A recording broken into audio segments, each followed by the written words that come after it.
agricole. 13h, 14h. Europe 1, 13h. 13h46 sur Europe 1, la suite d'Europe 1, 13h avec vous, Thomas Chenel, et vos deux chroniqueurs du jour, la journaliste politique à Paris Match, Lou Fritel, et l'avocat Gilles William Gonladel. Les autorités espagnoles ont-elles trop tardé à déclencher les alertes auprès des populations après la détresse, la désolation à laquelle on a assisté ces derniers jours? Eh bien, il y a une forme de colère qui commence à se faire sentir chez les sinistrés.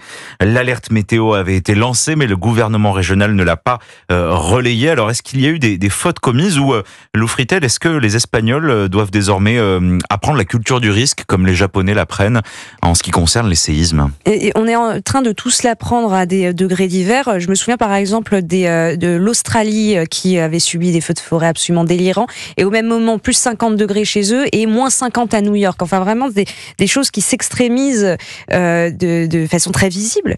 Et là on parle de l'Espagne, mais nous ce sont des phénomènes qui sont moins radicaux dans leur visibilité, mais quand même l'Occitanie, par exemple, a connu une période de sécheresse absolument catastrophique pour ses cultures.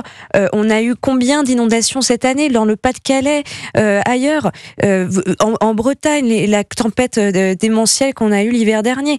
Donc ce sont malheureusement des phénomènes avec lesquels nous allons apprendre à vivre. Et oui, l'Espagne a vécu, de façon très violente, l'entrée dans une nouvelle ère. Gilles William Gonladel, il est temps de se préoccuper, surtout de se préoccuper peut-être de la résilience des populations et aussi des territoires face à des phénomènes climatiques extrêmes.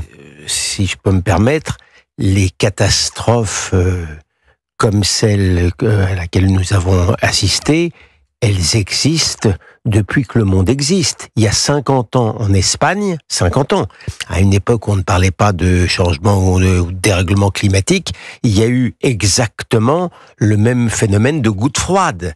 Et alors il faudrait pas non plus instrumentaliser cela avec le CO2, si vous voulez. Maintenant, il y a aussi une tendance lourde de l'opinion, compréhensible, qui fait qu'à chaque fois qu'il y a eu une catastrophe de genre, c'est la faute des autorités. En général, ça m'agace. Sauf que là, il semblerait bien que les autorités de Valence aient quand même un peu tardé avant de prévenir la population que c'était quand même très très grave, alors même qu'elles avaient tous les moyens pour le savoir. Elles ont eu peut-être un temps de décalage.